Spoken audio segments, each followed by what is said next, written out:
Bonjour et bienvenue dans cette vidéo. J'essaierai de partager avec vous une nouvelle notion que la plupart ignorent. Donc on a parlé des réseaux sans fil depuis le début de la formation, mais ce qu'on oublie toujours, c'est le côté légal de la chose. Bien évidemment, les réseaux en général de communication sont sujets à des réglementations. Donc pour nous par exemple au Maroc, c'est l'ANRT, c'est l'Agence nationale de réglementation des télécoms. Aux États-Unis aussi, c'est le FCC, donc c'est le Bureau fédéral de réglementation de tout ce qui concerne les télécommunications, donc les réseaux, etc. Donc tels que la fréquence utilisée, le spectre, tel que encore une fois la puissance de la carte, etc. Il y a même des pays qui interdisent un certain type de cryptage par rapport, donc chiffrement, excusez-moi, par rapport au réseau sans fil, etc. Donc les regularity domains, c'est ça. Donc c'est les règles sur lesquels on se base donc, par rapport à un pays pour utiliser telle puissance, utiliser tel chiffrement ou pas. Donc c'est la loi concernant les fréquences à utiliser, etc. Donc c'est cette notion que je viens aujourd'hui partager avec vous, mais aussi je vais vous montrer comment changer cette réglementation pour pouvoir utiliser pleinement votre carte sans fil, etc. Donc c'est pas quelque chose de très difficile, on verra ensemble et tout de suite. Donc le plan de la présentation est le suivant. Nous allons commencer par une petite introduction, suivi par un lab. On va découvrir comment on pourra changer ces réglementations-là, etc. Donc, comme on a dit, les réseaux sans fil sont des réseaux extrêmement complexes. C'est pas à négliger, donc ça reste quelque chose d'extrêmement intéressant, d'extrêmement donc infini si on veut. Les possibilités n'ont aucune limite. Donc surtout tout ce qui concerne la sécurité informatique. Donc bien sûr, on a une certaine politique d'allocation selon le pays, selon l'agence de réglementation qui est en train de réglementer l'utilisation de ce qui concerne la technologie de communication au sein de votre pays. Donc par exemple, on a le niveau de puissance. Donc c'est donc le TX Power qu'on a pu voir dans la formation donc hacking et sécurité niveau avancé. Donc on a un petit exemple donc concernant les USA, tel que donc le bureau fédéral de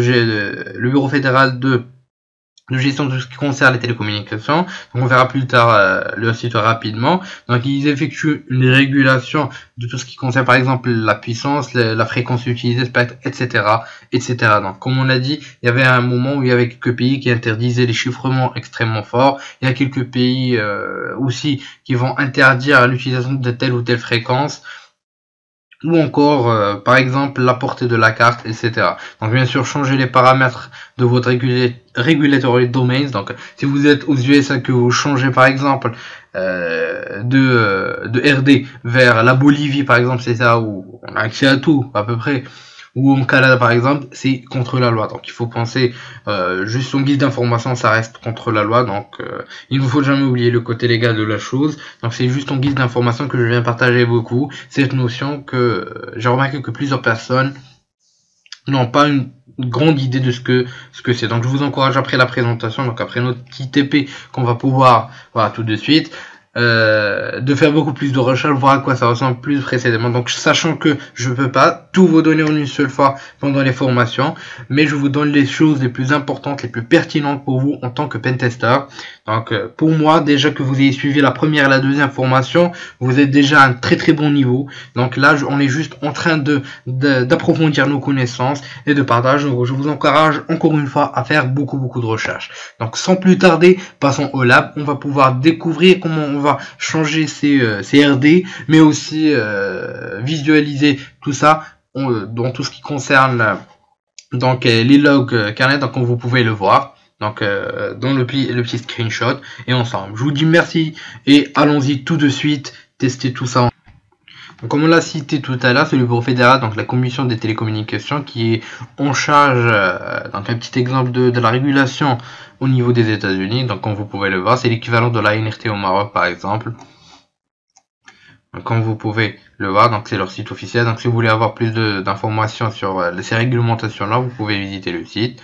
Donc je partage aussi avec vous, donc au niveau de Wikipédia, vous pouvez trouver les différents, donc les différentes réglementations disponibles, donc par rapport, donc au dépend des pays, donc par rapport aux fréquences utilisées, par rapport aux puissances, les channels, donc vous pouvez le voir, etc.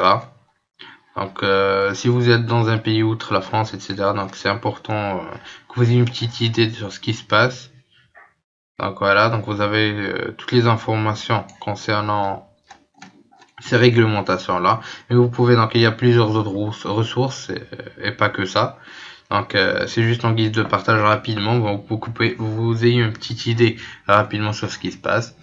Donc on va directement au niveau de notre terminal pour pouvoir voir si notre carte Wi-Fi est bien détectée, donc comme vous pouvez le voir. Donc sachant que vous ne pouvez pas, si vous avez une carte par exemple fabriquée en France, vous ne pouvez pas automatiquement, donc ou aux États-Unis aussi, ajouter vos TX Power à 30 dBm. Donc ce qu'il vous faudra, c'est modifier ce TX Power. Excusez-moi, modifier votre votre RD régulateur des domaines vers un autre pays. Donc très facile à faire. Donc il vous suffira donc de taper IW, donc suivi par reg pour regulatory domains, suivi de 7 et suivi du pays. Donc si vous faites US, vous n'aurez pas accès à toutes les modifications dont vous aurez besoin. Donc ça sera un peu plus limité. Donc ce que je vous conseille, c'est d'utiliser la Bolivie. Donc la Bolivie, tout est quasiment permis, donc vous avez accès à une large bande, etc. Donc modifiez votre regulatory domain avant de pouvoir donc jouer avec les différents paramètres quand vous voudrez. Donc rappelons-le, pour par exemple changer le TX Power, il suffit de taper wconfig votre carte WLAN 0 et TX Power par exemple 25. Donc vous aurez modifié vos TX Power. Donc si vous êtes au niveau des États-Unis, donc si vous avez un régularité domaine États-Unis ou bien France, vous n'aurez pas le droit de dépasser 27. Normalement, c'est le maximum. Donc si vous arrivez à 30, ça marchera pas, donc il faudra modifier ce dernier. Donc vous pouvez aussi consulter, donc si vous n'avez pas une idée du RD utilisé au niveau de la carte, vous pouvez utiliser les logs des messages. Donc c'est ce qu'on va faire tout de suite ensemble. Donc on va essayer de visualiser les messages log du kernel, donc en utilisant la commande tail fn0, donc var log messages. Donc ce qu'on va faire, c'est la carte elle doit pas être déjà connectée, donc on va la déconnecter dans notre cas. On va lancer la commande et on va brancher notre carte. Et voilà, comme vous pouvez le voir, vous pouvez récupérer toutes les informations concernant donc votre carte alpha, donc votre carte Wi-Fi externe. Donc comme vous pouvez le voir, donc ça va aussi vous aider à faire un débugage, donc par rapport aux besoins, donc par rapport si vous avez un petit problème au niveau de la carte, si vous voulez savoir si c'est au niveau du chargement des drivers, si c'est au niveau du firmware, etc. Donc vous avez la totalité des informations dont vous aurez besoin sur votre carte sans fil externe. Pendant cette présentation, nous avons pu découvrir la notion des regulatory domains, mais aussi on a pu apprendre comment changer ces paramètres RD pour avoir une meilleure exploitation de notre carte Wi-Fi externe.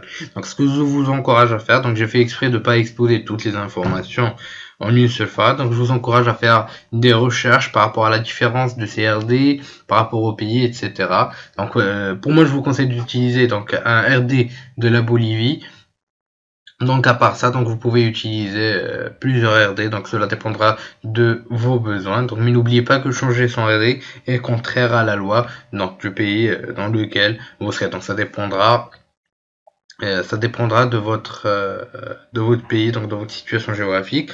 Donc vous avez aussi des constructeurs tels que Cisco qui vont vous mettre toutes les informations les plus détaillées concernant les RD au niveau de leur site officiel. Donc par exemple si vous travaillez avec des équipements Cisco et la limite de la puissance utilisée par rapport aux antennes, etc., etc., etc. Donc il faut jamais négliger le côté légal, c'est un conseil que je vous donne. Je vous dis merci de votre suivi et sans plus tarder à la prochaine vidéo.